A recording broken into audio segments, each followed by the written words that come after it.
everybody, welcome back to Waters Ironworks. It is the end of the day, so I am very hot out here. We have just had our Balcones Forge meetup, and you guys are going to see some videos from that. I think the first video that we've got coming up is me demonstrating the gate latch project, the hook itself from the ABANA Level 1 curriculum. And then we'll have a couple other videos coming out with other demonstrations and a few contests that we ran. It's been a while since the last video, but you know, now that it's 100 degrees out here, we're gonna start filming again. Let's talk about the first problem that we run into with it, right? We've got round bar. We're gonna be making that initial little latch part, but if we just fold this over and forge weld it, we run into, right, you've got a circle and a circle. You weld that up, and all of the material to fill in this area comes from those two pieces of round. That winds up leaving this very thin. You don't get a nice robust hook, you're gonna wind up with something pretty scrawny. So we wanna figure out how to fill in these little side pieces right here. And the way we're gonna do that is basically fold this over on itself 3 times, and that first initial one will give us the extra material right there. Let me get that set up and I'll show you guys, and hopefully it'll make sense. Just gonna upset the end of the bar a little bit so I've got a nice flat end here.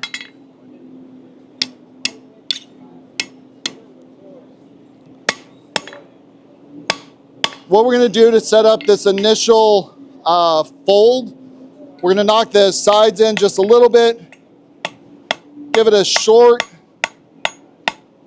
steep slope here, right? We knock the sides in so that when we make that slope, it doesn't grow wider than the original parent stock. Once we've got that, we're gonna heat this up again. We'll bring it to the near edge of the anvil, and we'll give it a couple hammer blows in there. That'll create a little U shape in the top of it, which it'll move the material to the outside edges, right? We're trying to fill in these sides, not the middle.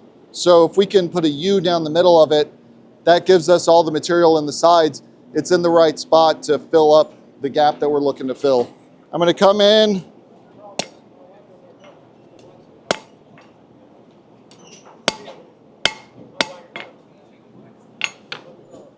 so let me show you guys, show it for the camera here too. But you can see I've moved the material out to the edges, right? Now I'm gonna go in, I'm gonna cut, and then I'm gonna fold this over. And I'll have the material where we need it. So I'm gonna line it up so that the end of my taper is right where the hot cut is. And we'll cut a good portion of the way through it. We then take it and roll it back on itself. We're gonna get this hot again, put in another cut and roll it one more time, and I'll show it to you guys at that point. So again, we're lining it up, we're cutting through, and then we're wrapping around.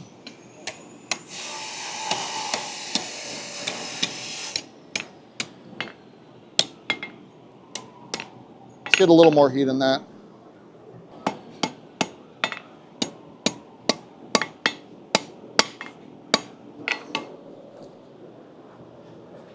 Show it off for the camera here. And then you can see how we've got sort of this triple stack going, right? That first part we did where we got the U shape and we moved everything to the outside, that is now filling in those 2 sections right there. So when we go in and we weld this, we've got all the material we need for a nice, meaty, robust hook on it. Does that make sense to everyone? Any questions? Let me grab a little bit of flux. I know. I feel bad about it too. Mild steel, like if I'm making chain links and stuff, I don't normally flux it. But this one's a little more, there's more chances for stuff to get trapped in it.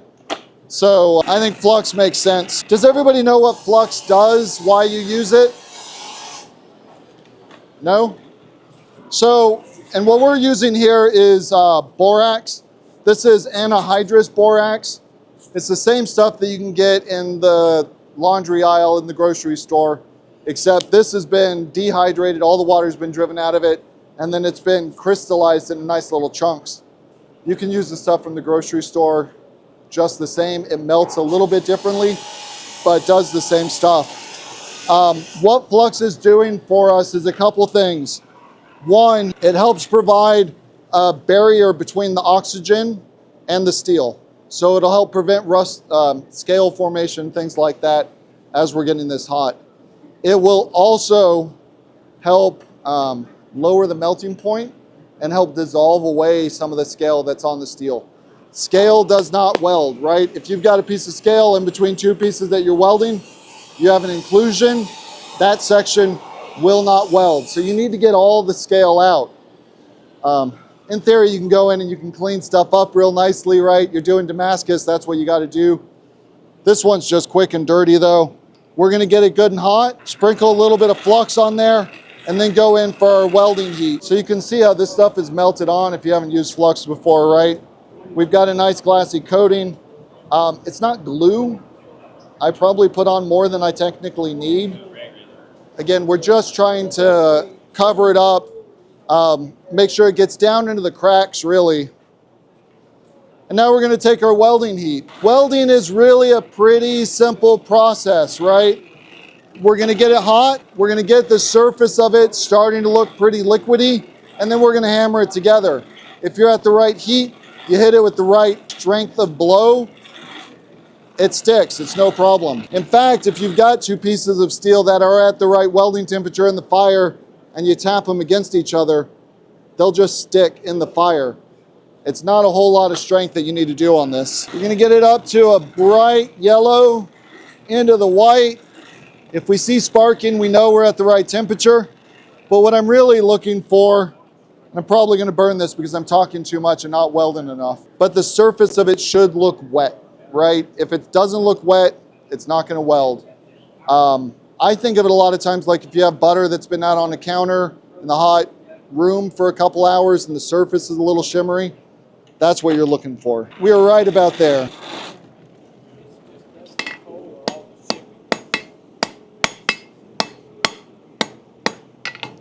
Go back into the fire, take another pass at it.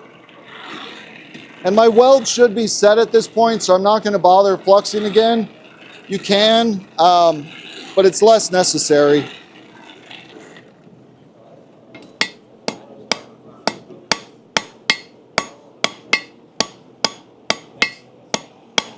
Take one more pass. We're going to try and refine the back end of it, and that'll be the end of our welding.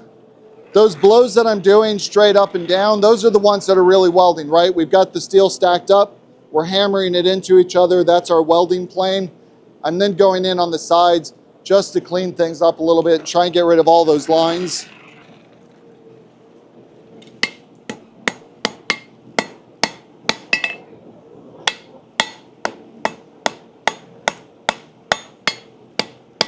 And at this point, I'm going to come in and start tapering the front of it to make my latch.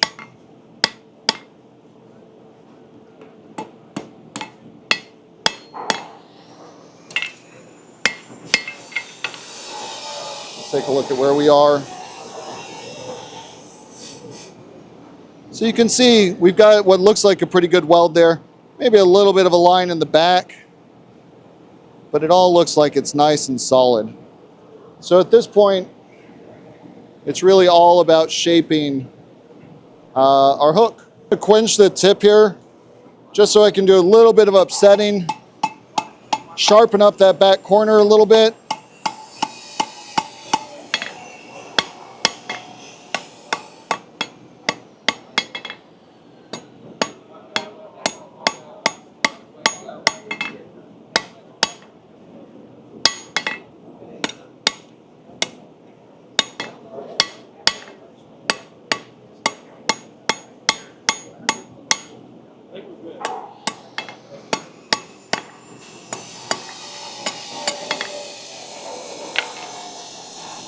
And it's starting to come along. I do want to shape this back end a little bit more. The more of a 90-degree you can have there, nice tall slope, the better job it's going to do catching on the latch.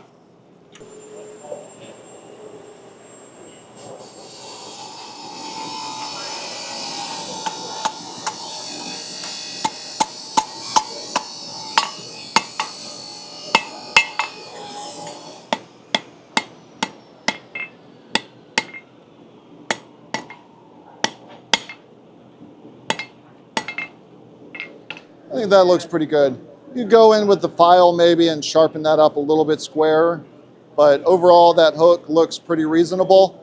It is nice and beefy since we had that extra bit of material in there. Now we need to figure out where to cut the rest of this off. For the ABANA project, you are supposed to have this whole thing to a certain specified size, including a 1-inch diameter ring on the back end.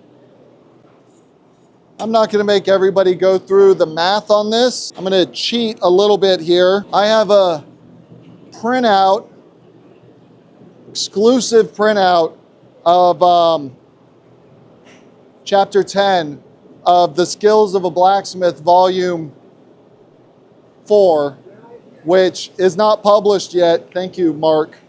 But Mark Asprey, who wrote all these books, is retiring this year. And he is finalizing book 4, which is supposed to have been out for a little while. And this gate latch project is one of the projects in that book. And Mark very handily goes through the details on all the math that you need to do in order to figure out where your marks are and everything.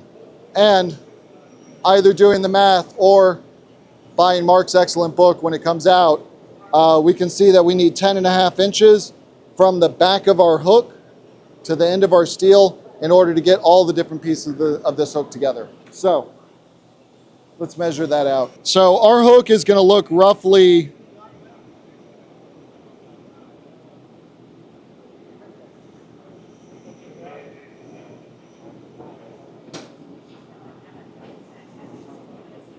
very roughly like this, not to scale.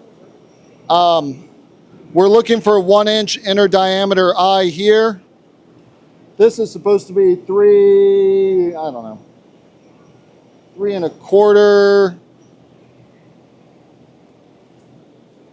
For the eye, I'm gonna need 3 3/4. You guys are gonna have to read upside down because I cannot write that upside down. The hook, we need 3 3/8. And then for the shaft, we need 3 3/8 here also. Add all that stuff up, we get 10 inches. So I'm gonna measure out my 10 inches here. 10.5 inches, I think.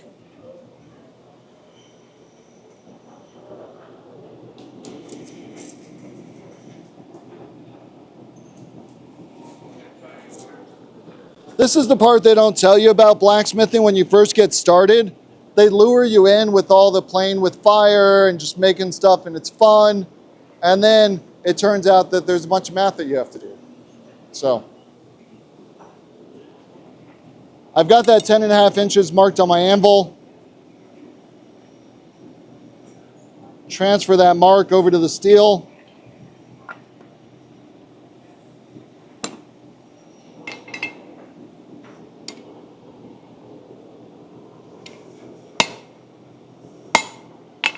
And so that's where we're going to cut it off.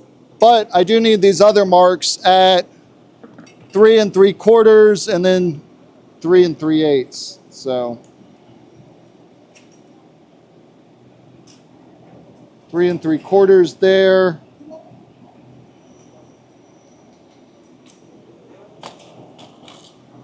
3/8 there. And so for my eye, I need 3 3/8. Which is going to be right there. For the shaft, I also need 3 3/8, which is going to be right there.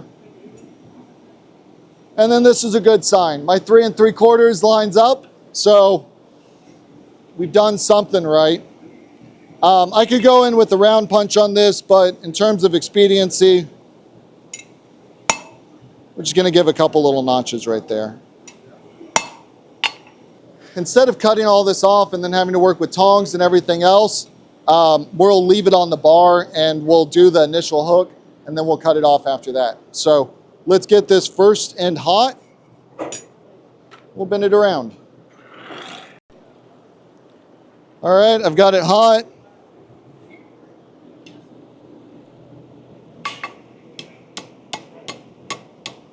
I'm going to start bending this around.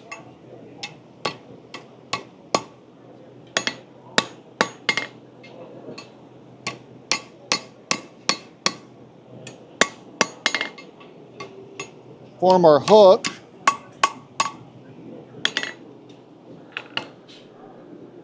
So you can see we're starting to form it here. Ideally, I think I'd like that to drop a little bit lower. So let's take another heat on it. And we need to bend that up a little bit more too.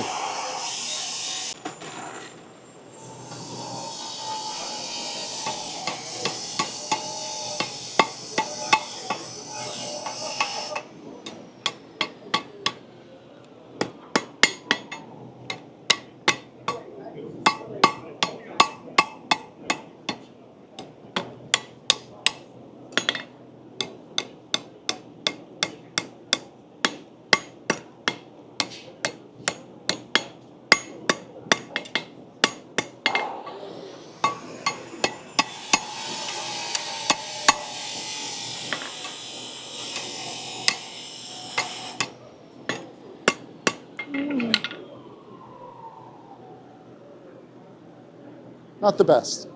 This needs to be closed up a little bit more and drop down. So let's take one more heat and work on that.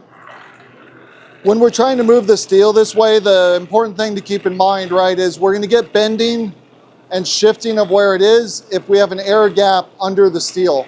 If your hammer is going through the steel straight into the anvil, all you're ever going to do is draw out.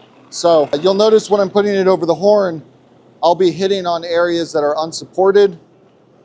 That helps with the bending.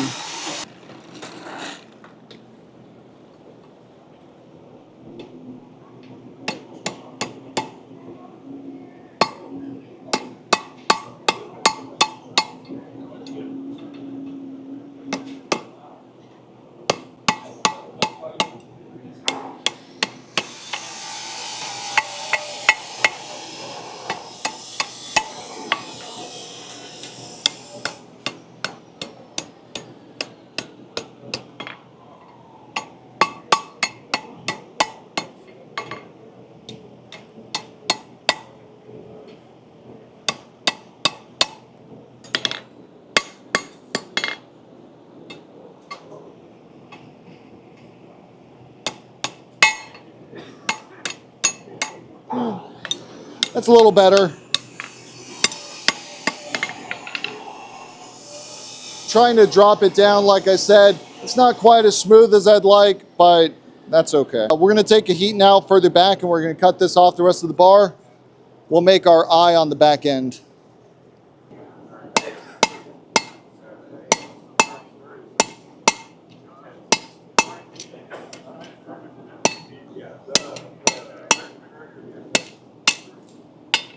Ideally, you don't fling it on the ground, but you know, it happens sometimes. So now we need to work on making our eye. We've already marked off all the material that's going to go into the eye. So I know that if my eye starts here and I use all of this, then I'm going to wind up with a 1-inch inner diameter on that eye. So we'll get that whole section hot. We'll support it back here on the anvil, and then we'll loop that around. So I've got that mark supported on the horn.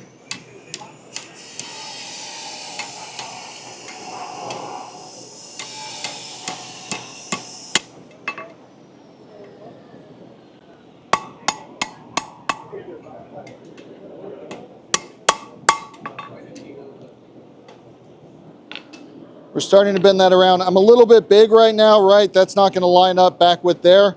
So we'll need to fix that, tighten that up a little bit. I'm going to knock this down a little bit here so I've got some more access to the hook.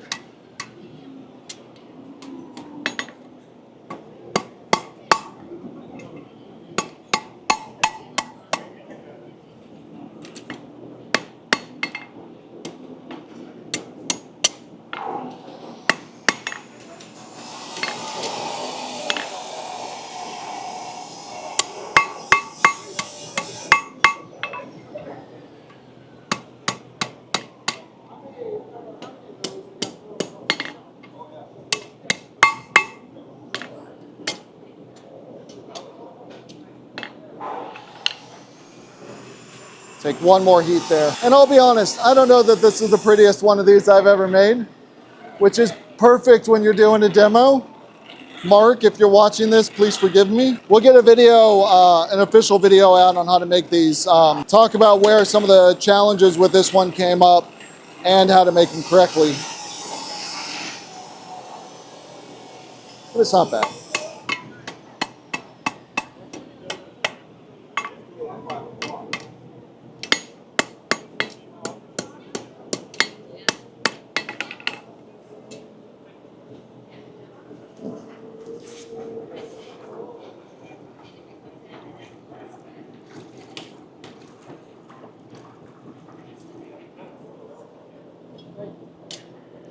There we go. The overall gate latch project, really the most interesting part of this is that triple forge welds or triple layered forge weld that's in there. Any questions anyone has? Andy asked if I wish I had a cone mandrel. If you don't have a cone mandrel and you're curious what the advantage is, anvils are not actually round. So if you're trying to make things round on anvils, it can be a real struggle. Kicking them at a little bit of an angle can help, but the cone mandrels, which Jen is grabbing for us here. And this one is, I think, Blacksmith Depot's cone mandrel. They're great. These things are perfect cones, and you can really drop it down there and see where you've got stuff that's not exactly right. So, other questions? No? Okay. So that's my demo. Thank you.